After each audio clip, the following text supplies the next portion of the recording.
This meeting tonight at Bridgeway Church in Columbia was a way for the community to talk this through, hopefully ease some tensions. That student, by the way, has not been at school for a few days, and it's not clear if he will ever go back.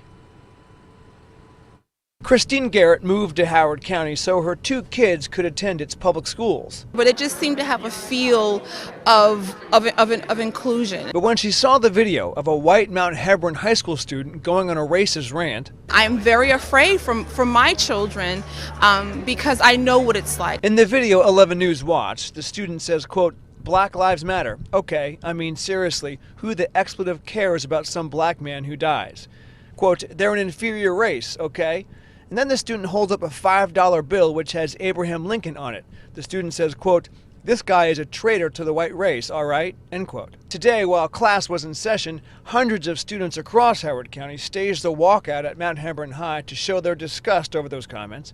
Parents eventually joined the protest. That is not the belief of the whole Mount Hebron community. If we all are not at the table, then clearly, it's an indictment on us as a community. I have a little brother here, and I just want to leave with a sense of feeling that he can thrive here at Mount Hebron without being judged. Hours later, the surrounding community held a forum where students, parents, and the superintendent aired their views of the video that went viral last Thursday. I thought it was horrible. Dr. Renee Foos confirms her office is in contact with the student and 3 others involved in the production and sharing of the video. I can promise you that we're going to follow the guidelines that we have in place without revealing confidential information about a student discipline issue, but the behavior is actionable. And 11 News has learned the student posted on Facebook, quote, "It was racist, ignorant, and overall an awful thing to say and to do. I would like to apologize to not only those who I affected, but as well as Mount Hebron. I am learning from this mistake and hope to gain forgiveness from those who I hurt with my words," end quote. We're live in Howard County. George Lattis, WBAL TV 11 News. Well, the superintendent for Howard County Schools has made it clear she wants to stay on the job. Last night, Renee Foos informed the school board that she would like to renew her contract. The Board of Education will meet on Thursday night to discuss the issue. And over to Baltimore County, where tonight Superintendent Dallas Dance got word he will be staying on as school superintendent. The school board voted to reappoint Dance as superintendent. He's been in place since 2012. Dance said he knows he has his critics, but is glad to continue serving the students of Baltimore County. Now that the board has voted to keep him on, they go into contract negotiations. While former Governor Martin O'Malley is no longer in the running for president, that doesn't mean his campaign wasn't useful. Political experts say it helped O'Malley be seen on a national stage, and it could set him up for another political position in the future. So far, O'Malley hasn't said what he's doing next. All right, as far as the winners of last night's caucuses in Iowa, on the Democratic ticket, Hillary Clinton won with 49.8% of the vote. That's just 0.2 of a percentage point more than Bernie Sanders. On the Republican side, Ted Cruz was a clear-cut winner with more than 27% of the vote. Donald Trump followed with 24%, and Marco Rubio was right behind him with 23%. He got the most votes on that Republican ticket, but today Ted Cruz is also issuing an apology to rival Ben Carson. Cruz's campaign suggested last night during the caucuses that Carson was dropping out of the race. Well, that had Carson accusing Cruz of foul play. And today Cruz said it was a mistake and said some of his staffers saw a story online that they didn't follow up on. Carson's campaign says he will speak tomorrow at the National Prayer Breakfast before heading on to New Hampshire for Thursday's debate. Concerns over the Zika virus are mounting as officials say they've discovered a case that was not spread by mosquitoes. Yeah, well, how they say that infected person did get the virus, we'll have that coming up. Plus, a 16-year-old girl calls 911 on her own mom. Why she said she felt she had no other choice. And later, they're known for coming out to hunt at night, but one owl is out during the day on a mission. Why it has attacked people in the neighborhood. Heavy rain, possibly a few thunderstorms, could lead to some flash flooding tomorrow. Insta Weather Plus coming up next.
In tonight's medical alert, health officials in Dallas, Texas say they've identified a case of the Zika virus that was transmitted through sexual contact. Until now, it was mostly believed that it could only be transmitted through a mosquito bite. The type of mosquitoes that carry the virus can reach parts of Texas, but health officials in the Dallas area say they haven't seen any evidence suggesting that. Most infected people will not have symptoms. However, experts say the virus has been linked to a spike in birth defects in the Americas. Well, concerns over the Zika virus are creating problems for the final preparations for the Olympics this summer in Rio. That's just about 6 months away. Government health officials offered assurances today saying the games will be safe from Zika and only pregnant women are at risk. They say the athletes will not be at risk. That said, the U.S. government has issued a travel alert to Brazil because of Zika virus.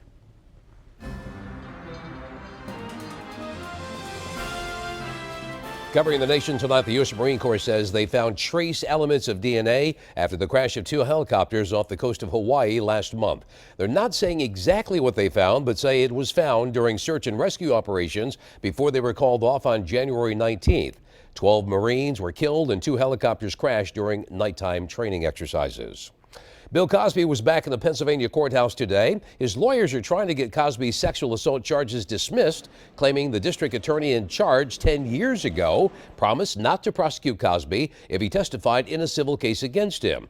Well, Cosby testified that he gave the victim pills and wine. Former DA Bruce Castor told prosecutors that he did make that promise to the comedian. He said he always believed Cosby was guilty, but didn't have the evidence to convict. Current prosecutors say there's no evidence such an agreement ever existed, and now a judge will have to decide if Cosby's own words can be used against him. A 911 call to police about a drunk driver in Georgia came from inside the car. A 16-year-old got worried when her mom was swerving all over the place. According to police, she asked her mom to pull over several times, but the mom wouldn't. And that's when the teen grabbed her phone and called 911. Police say they know it probably wasn't easy, but the girl did the right thing. We have to commend the daughter for calling and reporting this because she was concerned with her safety and the safety of her mom. The mom is charged with DUI. In business news tonight, Yahoo is laying off about 1,700 employees. It's been expected for some time now as Yahoo has struggled to make money. The cuts make up about 15% of the company's workforce. It's expected to save about $400 million a year. Well, President Obama is coming to the Baltimore area for the second time in 2 weeks. It's a story to keep an eye on tomorrow. The president will hold his first presidential visit to an American mosque at the Islamic Society of Baltimore. He's scheduled to hold a roundtable discussion with community members and talk about religious tolerance in America. And Governor Larry Hogan will deliver his State of the State address at noon tomorrow. He's expected to promote his legislative agenda, including proposed tax cuts, as well as a plan to help stop heroin abuse. You can watch the State of the State address live right here on WBAL TV. And Adnan Syed will go before a judge tomorrow. His murder case, of course, became a nationwide sensation after being featured on the Serial podcast. Syed was convicted of murdering his ex-girlfriend, Hae Min Lee, back in 1999. His current attorneys argue his trial attorney ignored evidence that could have cleared Syed. At tomorrow's hearing, a judge will hear arguments on whether Syed should be granted a new trial. Now, your 11 InstaWeather Plus forecast with Chief Meteorologist Tom Tasselmeyer. First couple days of this month of February have been running quite a bit above normal. Today, not as warm as yesterday, but still the 47-degree high down at BWI Marshall, 5 above average for this time of year. It was a little chilly in the morning, cold enough for some icy patches with that 31-degree low, but then huge turnaround with that 47-degree afternoon high. But the record, it's certainly safe for another year. 71 on this day back in 1967. Chilliest spots tonight are down on the lower eastern shore around Salisbury and into Georgetown in southern Delaware. They're hovering near freezing there. But notice temperatures in the upper 30s, low 40s around Baltimore and even western Maryland still above freezing tonight. So not nearly as cold tonight as the past few nights. We'll see clouds gradually thickening and increasing, and that blanket of cloudiness kind of traps the heat of the day underneath it. So temperatures should bottom out above freezing for most areas tonight.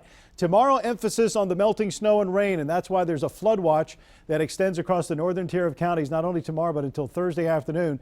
This will be rain falling on melting snow, filling up small streams and creeks. So again, The flooding potential is there tomorrow afternoon and right into Thursday as all that water drains in. Because we're looking at a pretty active storm system come in from the west. The lightning strikes are beginning to diminish around the Great Lakes, but still holding up quite a bit in severe storms down near the Gulf Coast. Blizzard conditions with the area of low pressure over the Midwest. Severe spring-like thunderstorms out ahead of the storm with a strong southerly flow. And even tonight, there are severe thunderstorm and tornado watches out down across parts of Mississippi and Alabama. Reports of upwards of 9 or 10 possible tornadoes doing some damage down there. So a spring-like storm for sure. And that big surge of warm air on southerly winds will come roaring into the mid-Atlantic during the day tomorrow, setting the stage maybe for some thunderstorms here. Scattered light rain showers in the morning. Rain intensity picks up around lunchtime, continues into the early afternoon, and then moves off the coast early in the evening by 8 or so. Should be clearing the Ocean City area. Behind that, it will get a little chillier, maybe cold enough for some flurries in the mountains Thursday into Friday. But around here, a warm up tomorrow and then really just some quiet weather that will take us through the rest of the work week. 57 to 62 degrees tomorrow. Showers could produce some heavy downpours. And so don't be surprised if you hear some thunder in the afternoon. South winds at 10 to 15 miles an hour. Western Maryland, a breezy and mild day tomorrow in the 50s with some downpours, and then the flurries return with colder air on Thursday. On the eastern shore, gusty winds, heavy downpours tomorrow afternoon and all the way up to 65. And at the coast, the rain may linger a bit into Thursday before it clears out Thursday evening. 7-day forecast for Baltimore then, feeling like spring tomorrow, but then cooler on Thursday. Breezy and quite chilly Friday. Dry weather for the weekend, some sunshine, highs in the 40s. And we're watching very closely a possible storm on the coast Monday night into Tuesday of next week. All right, Tom, thank you. Well, a mama owl trying to protect her babies in Tampa, Florida just isn't taking any chances. Oh, she is serious about it. She's been startling and, yes, frightening people who come anywhere near the nest. Neighbors say right before she flies at them, she lets out this loud screech to tell people she means business. It knocked it off of me. It jumped on my daughter. We knocked it off of her. It flew to the top of the golf cart. That would be unsettling, wouldn't it? Yes, it would. Experts say owls are not afraid to attack if they feel their nests are being threatened. So cute. Well, no surprise to see the Terps women's team take down another Big Ten opponent tonight, but wait until you see the record the Terps went after in the process. That's next in sports.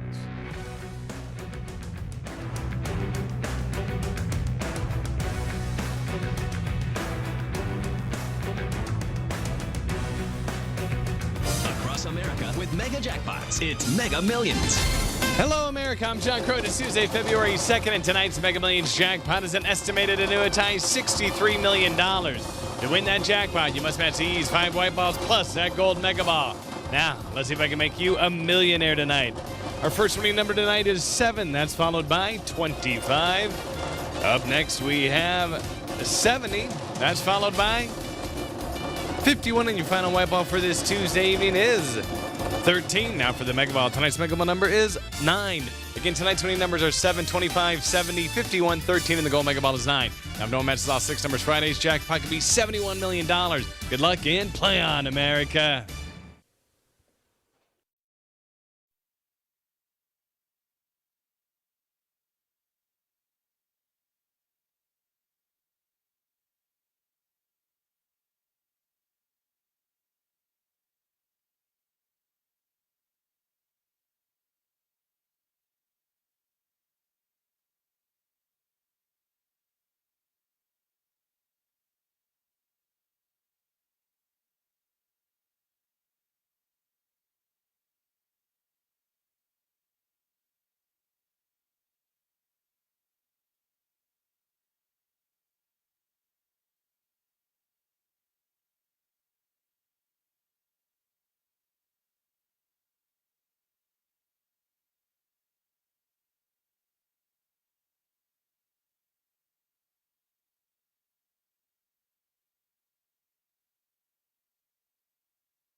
From the Jeep Sports Center, this is 11 Sports. Maryland's women's basketball team has built a 20-2 record and a number 5 national ranking this season with a pretty balanced attack. But tonight, the Terps let the night ride behind one very hot shooting hand and rout clobbering Purdue 87-67. Terps junior Shatori Walker-Kimbrough came within a point of the team's single-game scoring record. Second quarter, Walker-Kimbrough and 1 had the Terps up by 4. Late second quarter, Kristen Confroy from the corner for 3, and the Terps led by 13 at half. No home court advantage for Purdue when it came to stopping Walker-Kimbrough. She finished with a career-high 41 points, one shy of the school record, Marissa Coleman's 42-point record, as Maryland takes down Purdue 87-67 for an 8th straight win. Only a handful of NFL superstars finished their careers with a Super Bowl win. John Elway did it. Ray Lewis did it, and Sunday Peyton Manning gets a chance to do it too. Now, Manning has not said if he'll retire after Sunday's game, but please, when he announces his retirement after the game, let's not feign surprise. This is it, a chance to cap an unprecedented career with a second Super Bowl win. Same number as Elway, same as Ray Lewis. Like all megastars, Manning transcends his position, even his team, maybe even the sport. He has impacted people in ways even he can't imagine, including the quarterback for the Carolina Panthers, Cam Newton, who, like all young quarterbacks, grew up taking notes while watching Peyton Manning. There's a lot of things that Peyton has done, is doing, that I wish I could mimic, but I can't, do it like Peyton can. It's only, he can do it.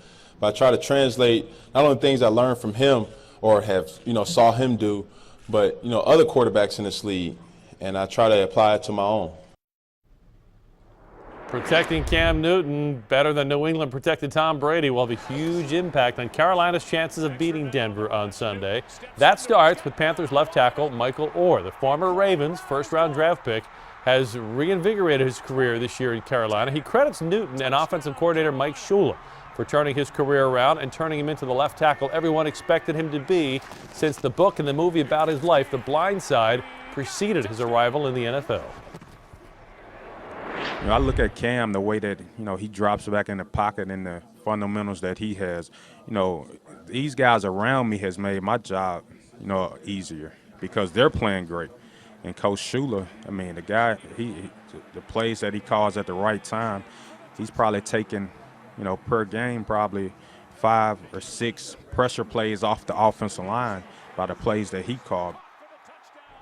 Michael Orr deserves credit for turning his career around after it looked like he flopped in Tennessee. Not everyone gets a second chance to shine in the NFL, and if Johnny Manziel gets that second chance, he'll do it someplace that has logos on their helmets. The Cleveland Browns, the only team without a logo on helmet, appear to have given up on Manziel. The Browns director of football operations today released a statement indicating, but not quite saying, the Browns will part ways with their former first-round pick next month when the league's salary cap expands and Cleveland can handle the $5 million hit on its cap, something it cannot do at the moment. Speculation already centers on Dallas as Manziel's next land of potential opportunity since Cowboys owner Jerry Jones